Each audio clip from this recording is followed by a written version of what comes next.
Indonesia mencetak sejarah dengan lolos ke perempat final Piala Asia U23 usai meneguk Yordania 4-1 di laga pamungkas Grup A. Dua gol Marcelino Ferdinand di menit ke-23 dan ke-70 ditambah gol Witan Sulaiman di menit 40 serta gol Komang Teguh di menit ke-86. Hanya dibalas satu gol oleh Yordania melalui gol bunuh diri Justin Hubner di menit 79. Usai membawa timnas Indonesia U23 ke perempat final Piala Asia 2024, Marcelino Ferdinand dan Witan Sulaiman berterima kasih dan berharap supporter terus mendukung timnas di Piala Asia.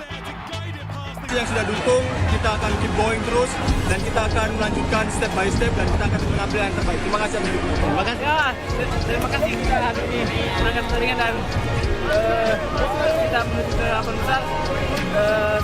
Terus dukung kami dan semoga kita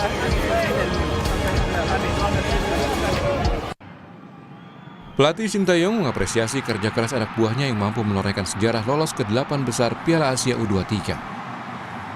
네, 저는 인도네시아 축구가 바닥을 한번 쳤기 때문에 계속 올라갈 수밖에 없는 상황이고 그걸 만들기 위해서 사실 인도네시아 감독직을 사실은 수락했던 부분이 있었고 그런 역사를 만들어 가면서 인도네시아 축구 발전하고 있다는 자체에 상당히 행복하고 기분이 좋고 이제는 제가 목표했던 것을 이제 50%까지 올라왔기 때문에 8강전에는 우리 대한민국이 될지 일본이 될지 모르겠지만 아시아의 최강팀 두 팀이 맞닥뜨리는 것을 내일 경기를 보고 우리가 있을 8강전에 준비하려고 지금 잘 생각하고 있습니다.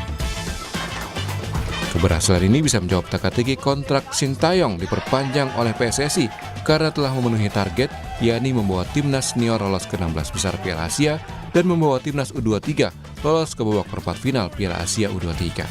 Ketua Umum PSSI memberikan kode terkait masa depan Sintayong. Sementara hasil ini membawa timnas U23 lolos ke perempat final dengan status runner-up Grup A. Indonesia akan melawan juara Grup B Korea Selatan. Bagaimana peluang timnas Indonesia di Piala Asia U23?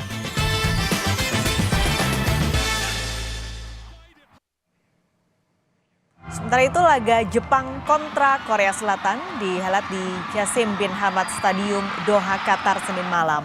Meski kedua tim sudah dipastikan lolos ke perempat final, laga kali ini menentukan yang jadi juara Grup B.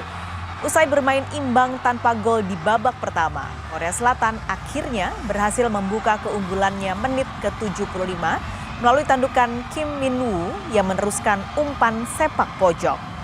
Hingga laga usai, tidak ada lagi tambahan gol. Korea Selatan menang 1-0 atas Jepang. Di perempat final, Korea Selatan akan menghadapi Indonesia, sedangkan Jepang akan menghadapi tuan rumah Qatar.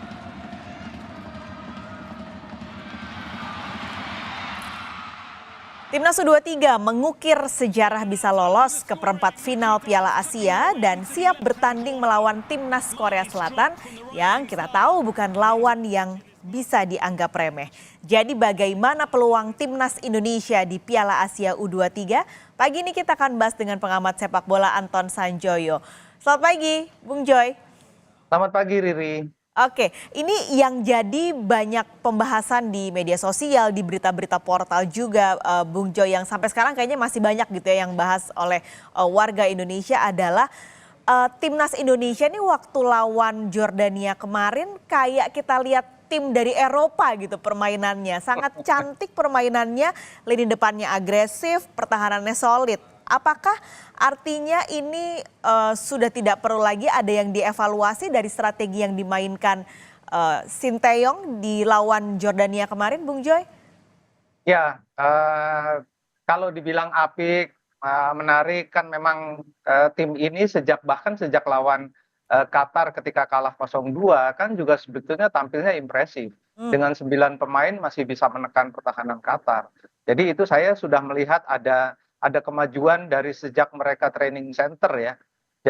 Dan ketika melawan Australia kan kelihatan betul Australianya seperti diajarin main bola gitu.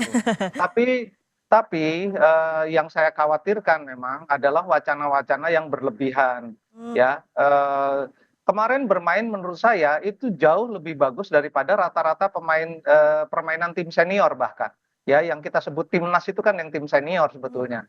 Dengan 8 sampai 9 pemain naturalisasi nggak lebih bagus daripada anak-anak muda ini yang hanya ada 2 pemain atau 3 pemain naturalisasi.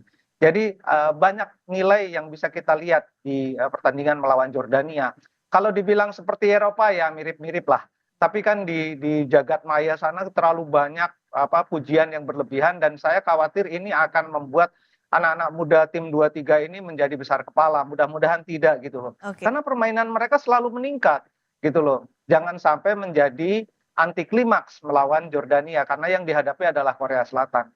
Dan sekali lagi saya harus katakan mau Korea Selatan, mau Jepang yang dihadapi Indonesia ini tidak ada masalah karena ini kelompok umur. Di kelompok umur itu ranking FIFA tidak berpengaruh gitu loh. Kecuali kita berhadapan dengan Argentina atau Perancis atau Inggris, Spanyol gitu ya. Tapi kalau masih kelompok 30-an, 20-an di senior, ini tidak berkorelasi secara langsung dengan tim U23 gitu. Jadi Indonesia melawan Korea Selatan oke-oke saja. Dan kemarin saya agak khawatir dengan Jepang. Ternyata mereka kan sangat mendominasi, hanya nggak bisa bikin gol aja. Tapi lawan Korea juga tidak terlalu tidak mudah juga gitu loh. Korea kemarin lebih banyak bertahan melawan Jepang, tapi mereka tetaplah Korea. Saya lihat roster pemainnya tidak terlalu banyak yang bermain di Eropa, tetapi mereka bermain di klub-klub utama di Korea Selatan, di domestik gitu loh. Jadi mereka ini sebetulnya memang pemain-pemain yang paling oke sekarang di Korea Selatan. Tidak ada masalah dengan itu dan Indonesia juga nggak ada masalah. Karena Indonesia kan ada 7 atau 8 pemain yang sudah memperkuat timnas senior. Itulah ini yang menjadi nilai lebih sebetulnya dari Indonesia. Oke, apakah nilai lebih juga karena Sinteyong ini juga jadi keinginan dia gitu ketika Sinteyong pengen banget Indonesia berhadapan dengan tim dari negara asal ya Korea Selatan. Kira-kira ini akan jadi keunggulan juga nggak, Bung Joy? Ya, kalau itu menurut saya ambisi pribadinya ya, karena dia ingin menunjukkan bahwa dia pegang Korea Selatan oke, ketika Piala Dunia 2018 kan dia salah satu yang terbaik pelatih di Rusia waktu itu ya. Sekarang dia pegang tim Indonesia yang boleh dikatakan dari nol sebetulnya kan. Dia pegang dengan sources yang tidak terlalu bagus untuk standar dia gitu loh. Sehingga yang ini yang saya sesalkan juga dia mati-matian meminta naturalisasi. Tapi overall berhadapan dengan Korea Selatan dia ingin membuktikan bahwa dimanapun dia berada dia bisa tampil sukses. Dan so far sejauh ini sih oke ya. Bahkan sejauh sebelum laga melawan Jordania saya selalu katakan jangan lihat Sintayong itu dari hasil juaranya, lihat progresnya gitu loh. Kan tim ini berprogres terus, maju terus peningkatannya gitu loh. Peningkatannya itu jelas. Kalau kita lihat semua statistik, semua indeks peningkatan yang dipegang oleh Sintayong ini jelas. Terutama di tim muda ya. Kalau di timnas senior menurut saya tidak terlalu banyak kemajuannya meskipun ada. Tapi di timnas yang junior ini menurut saya sangat progresif ya, sangat maju. Artinya apa yang harus ditingkatkan nanti ini lawan kita udah masuk 8 besar nih, Bung Joy, cetak sejarah Indonesia. Adakah yang perlu ditingkatkan lagi? Kalau tadi Bung Joy evaluasinya adalah jangan sampai besar kepala, ini anak-anak U23. Tapi ada lagi kah yang perlu ditingkatkan dan dimatangkan untuk melawan Korsel dan juga masuk ke 8 besar? Ya saya lihat masih ada beberapa kelemahan ya, terutama dalam transisi. Transisinya memang cepat, tetapi ketika itu mereka lakukan dengan cepat ketika mereka bisa intercept bola di sekitar lini tengah. Tapi kalau mereka intercept di sekitar sepertiga akhir pertahanan Indonesia sendiri, itu agak lambat dan umpan-umpan jauhnya kurang akurat. Kalau umpan pendek udah oke lah. Bahkan kalau umpan pendek mulai dari sektor tengah sampai dengan sepertiga akhir lawan, menurut saya ini sekarang yang terbaik di Piala Asia sekarang gitu. Jadi cara bertahan, kemudian penyelesaian akhir terutama para striker. Hoki Caraka harus improve, Rafael Struijk juga harus improve ya kan. Dan itu sudah dicontohkan oleh Witan, dicontohkan oleh Marcelino gitu loh. Jadi harusnya sih pemain-pemain yang ada sekarang terutama di sektor depan mereka bisa lebih tajam. Korea sudah membuktikan dihajar habis-habisan oleh Jepang, mereka bisa bertahan bahkan bisa mencetak gol kemenangan. Jadi ini kalau mau sejarah yang ngalahin Korea karena kalau sudah 4 besar praktis Indonesia bisa masuk ke Olimpiade. Kalau posisinya 4, Indonesia akan bertemu dengan peringkat 4 dari wakil Afrika gitu loh. Jadi tetap ada kesempatan. Kalau masih posisi 3, otomatis kita ke Paris. Wah, ini doa tentu Bung Joy, doa masyarakat Indonesia semua. Tapi kalau bicara lini tengah tadi, Bung Joy tadi ngasih catatan soal cara bertahan terutama di lini tengah. Ini ditinggalkan satu pemainnya yaitu Nathan yang harus balik ke Belanda. Akan ada pengaruh besarnya nggak Bung Joy? Ya, ini akan ada masalah terutama di sektor kiri ya. Saya harap sih tidak ada Nathan karena balik ke klubnya tidak terlalu mengubah konstelasi di lini belakang gitu loh. Karena kan Hubner biasanya dipatok di posisi nomor punggung 6 atau 8. Sementara Ivar memang dia bertugas di poros, betul-betul dia adalah gelandang yang bertahan dan menyerang secara bergantian. Dia box to box istilahnya gitu. Nah, ini kalau di Nathan hilang, menurut saya memang ada masalah. Tapi rasanya sih dari skuadnya Sintayong sekarang cukup komplit lah. Tidak ada Nathan, rasanya sih bisa bisa diatasi dengan baik. Oke, jadi tidak terlalu menjadi masalah. Artinya selain tentu kesiapan fisik, menurut Bung Joy, apalagi yang harus yang paling difokuskan oleh Sintayong dan juga tim U23 ini dari mungkin mental mereka, lalu juga kekuatan tadi bertahan dan juga fisik. Apa kira-kira yang harus jadi paling fokus gitu untuk melawan Korea Selatan dan juga nanti masuk 8 besar? Tinggal konsentrasi sih menurut saya, Riri. Karena kepercayaan diri mereka sudah sangat tinggi. Cuma yang harus mereka jaga adalah ekspektasi masyarakat yang begitu besar ya. Ini bisa menjadi beban. Mudah-mudahan sih karena ini anak muda, di ekspektasi sebesar itu justru bangkit gitu kan. Mereka ingin menunjukkan potensinya.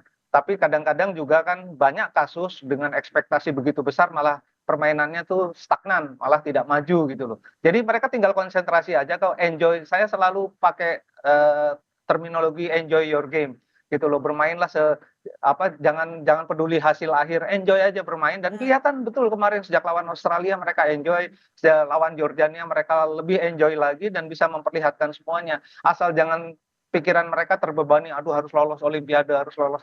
Itu akan membuat mereka kemudian tidak berkembang. Los aja gitu. Oke, silahkan bermain sebaik-baiknya gitu. Saya kira Sintayong sudah tahu apa yang harus dia lakukan dan rasanya semua strategi dia terutama dengan formasi 3-4-2-1 ini sekarang yang terbaik. Jadi kalau misalnya mau dilanjutkan ya tinggal lebih presisi dalam umpan-umpan terutama umpan-umpan pendek untuk melepas dari tekanan gitu yang menurut saya masih ada sedikit kekurangan. Tapi kalau mereka dari sektor tengah saya rasa udah salah satu yang terbaik sekarang di Piala Asia.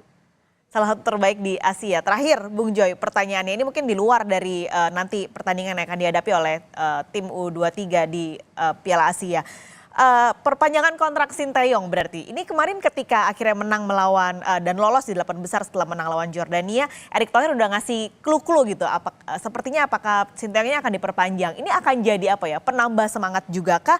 Atau presiden yang baik untuk tim U23? Ya udah pasti ya karena mereka sudah nyaman dengan Sintayong walaupun Sintayong nggak pernah bisa bahasa Indonesia tapi mereka udah nyaman ya. Kalau Sintayong udah bisa bahasa Indonesia menurut saya akan jauh lebih maju Indonesia ini gitu loh. Ya biar sedikit-sedikit kan dia harus direct comment di lapangan gitu loh. Dan kalau dengan bahasa Korea kan harus lewat menerjemah itu pasti. Tapi soal kontrak Sintayong jauh sebelum Piala Asia ini bahkan saya bilang Sintayong ini jangan buru-buru dibilang putus kontraknya kalau tidak juara ini progresnya jelas kok kelihatan gitu loh. Bahkan kalau tidak menang lawan katakanlah tersisih di Piala Asia sekarang saya tetap bilang Sintayong perpanjang karena progresnya jelas kelihatan dan dia membuat fondasi kesebelasan Indonesia terutama yang tim U23 ini sangat bagus karena dia memotong satu generasi di timnas senior, dia memotong satu generasi juga gitu loh. Dan apa yang dia lakukan sebetulnya itu menunjukkan bahwa ada potensi-potensi di grassroots, di youth system Indonesia yang bisa digali. Cuma memang bukan tugas dia, itu tugasnya PSSI gitu loh. Jadi biarkan aja dia sebagai pelatih tim nasional, tetapi memang harus ada direktur teknik yang seimbang dengan dia untuk tahu pikiran-pikirannya. Karena ini salah satu, ya gimana juga dia kan pelatih kelas dunia, pernah bawa Korea Selatan di Piala Dunia kan, gitu ngalahin Jerman lagi gitu. Nah ini yang menurut saya pertimbangannya. Tapi Sintayong so far menurut saya yang terbaik dari sejumlah pelatih tim nasional yang pernah ada di Indonesia. Oke, Bung Joy terima kasih banyak. Semoga kita nanti ketemu di ketika Indonesia masuk 4 besar ya di Piala Asia ini. Mudah-mudahan doa bersama. Mudah-mudahan, ya. Nah itu baru sejarah tuh. Oke, nah kalau itu bisa dia. 4 besar, Kita tunggu ya. bersama-sama berarti. Terima kasih banyak Bung Joy. Pagi ini sudah berbincang di Sapa Indonesia Pagi. Sampai bertemu, sehat selalu.